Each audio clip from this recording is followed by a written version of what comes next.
What's up, guys? Welcome back to my channel. I know many people are having to work out outside these days, and I think that's awesome, but it can be kind of scary and also hard to start. So let's today talk about how to structure outdoor workouts for gaining muscle size. And also, I'm going to show you so many example exercises with modifications and teach you how to program them to build muscle size. So first off, my name is Summer. I'm a calisthenics athlete. I train calisthenics, which means I train body weight, both for muscle mass gain and for skill gain. And also, it's very fun and rewarding. So here's me, of course, doing a flag just to show you that I am legit and I can help you figure out how to structure your outdoor workouts. Joining me today is my friend Gabe. He's going to be modifying and showing some of the exercise as well, so you can see what the exercise options look like on both a male and female and people with varying heights and fitness levels.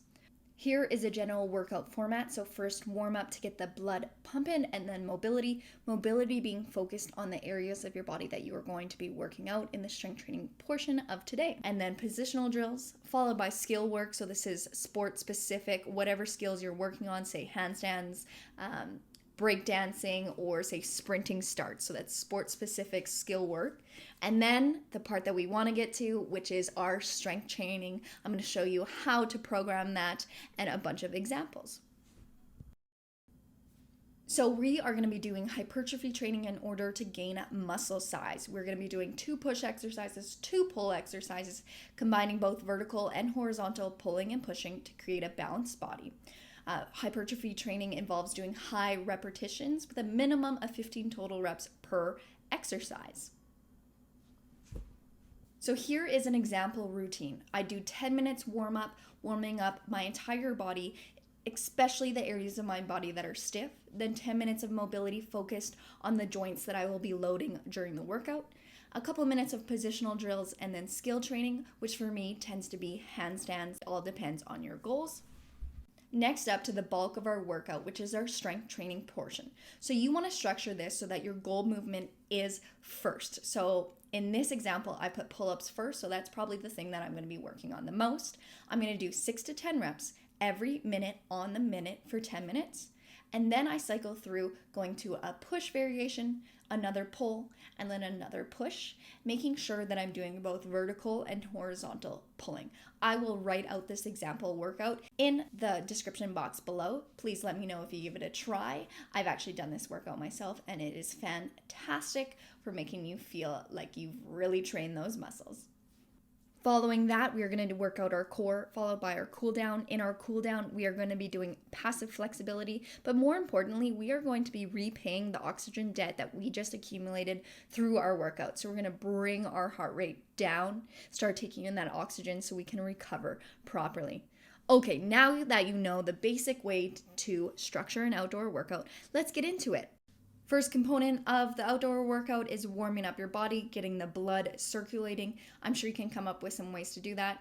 Things like air squats, burpees. I know you guys don't like burpees, but they really are an effective exercise to get you warmed up. You can do other things like push-up walks, as Gabe is demonstrating here. Or if you're feeling a little confident and don't mind looking a little silly in public, you can try these. They warm up your ankles, your hips, your shoulders, your wrists, and I absolutely love them. Once you've got your body nice and warmed up, say 10 minutes or so, then you're going to go into mobility. You're going to choose mobility exercises that are warming up the joints that you're going to use in the strength training portion of your workout. Here are some examples that we did prior to the workout that we're going to show you later on. I love this one here. It really helps with your scap. It is a great exercise for literally everybody to do. Just make sure you choose a light enough band and you keep your ribs in and your core engaged. And you do it on both sides of your body, so you're strengthening both your front and your back body.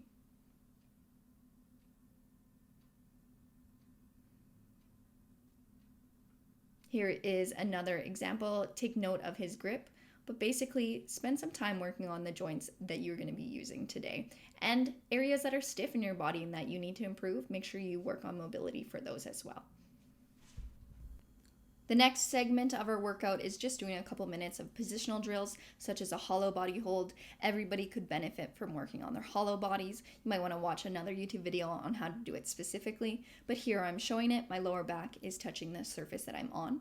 And then where you place your hands will make it easier or more difficult. Over your head, obviously, is harder.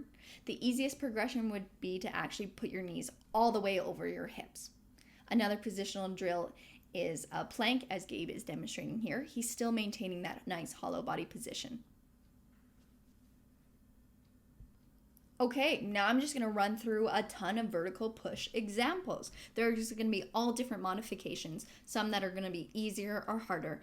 For this workout, when we're doing hypertrophy based, you want to choose a progression that is easy enough for you to do 12 to 15 reps so that we can actually build that muscle. If you can only do like 3 to 6 reps of it, that's not going to be the proper exercise choice for a hypertrophy based workout. So here are some examples of all those.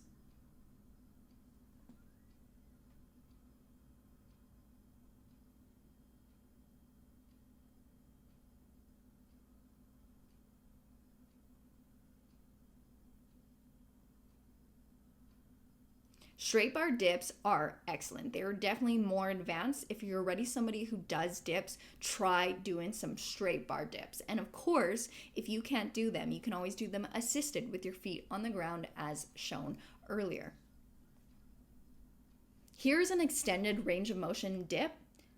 I'm strengthening my muscles, my joints in this extended range of motion by going all the way down. For me, this is a calisthenics based movement. I actually want to drop even further and be able to push myself back up.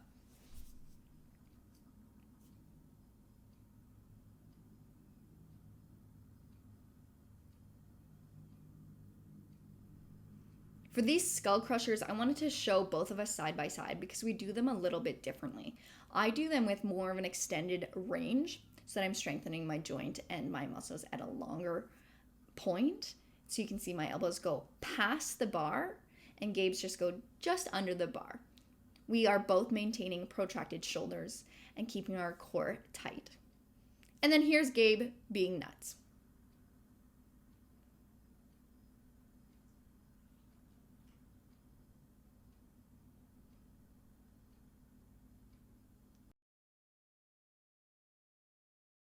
And there you go. There's a series of vertical pushing movements that you can program into your outdoor workout. Next, onto horizontal push examples, because we want to strengthen our bodies both vertically and horizontal. So horizontal is going to be push-ups, of course. And I'm going to show a bunch of different options. So here it would be an easier version. We're going to do our negative and then we're going to do knee assisted up. These are really good to get volume in. So even if you can do a push-up, you can still program an easier variation just so that you can accumulate the volume. Never be afraid to modify an exercise to make it easier so that you can attain your goals. And in this case, the goal is to build muscle. So we want to make sure we're doing it at a level where we can complete higher repetitions.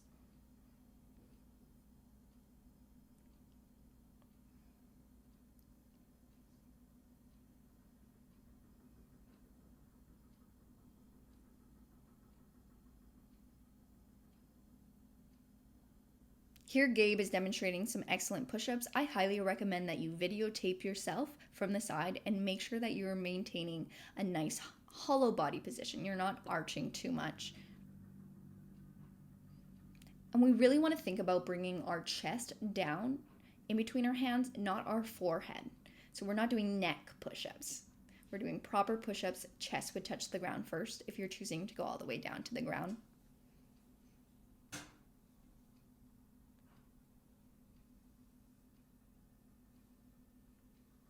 As you can see, there are many different horizontal pushing options that you can use in your hypertrophy-based workout.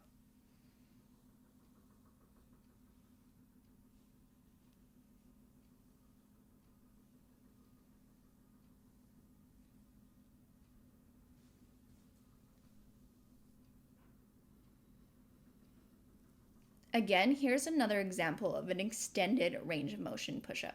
So you're having to push at an even deeper point. So this is a great way to advance your push-up. You can also adjust the incline or decline to make a push-up easier or harder.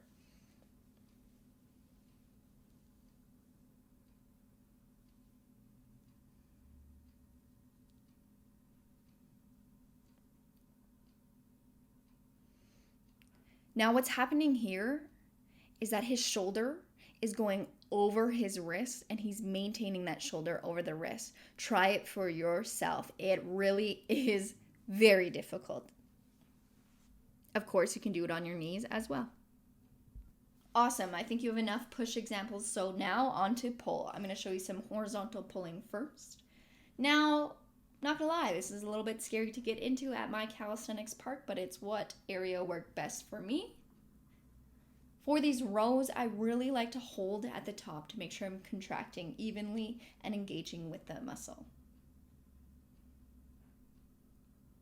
Now, if these are a little bit hard to get into, you can do them as Gabe is doing here.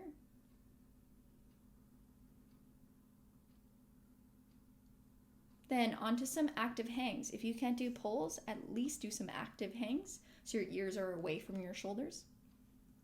We got some scapular pulls here. You could pull up even higher, kind of into a half front lever.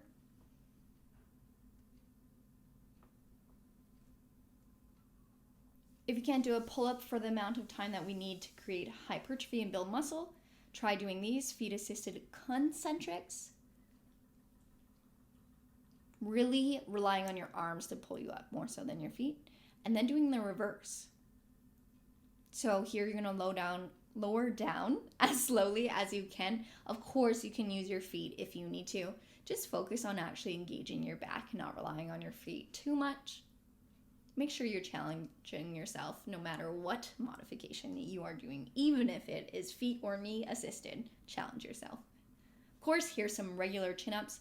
In calisthenics training, we really like to try and always pull to your chest so we get that full range of motion. Now, these look really hard, but if you have good pulling strength, I recommend you try them out. They're definitely a really fun exercise to perform. Good for your core and whole body coordination.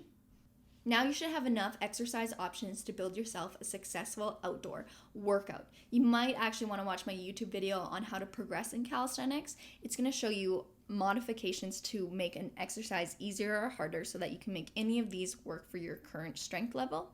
Once we've done our strength training portion, we're going to move on to core drills. Everybody could benefit from having a stronger core.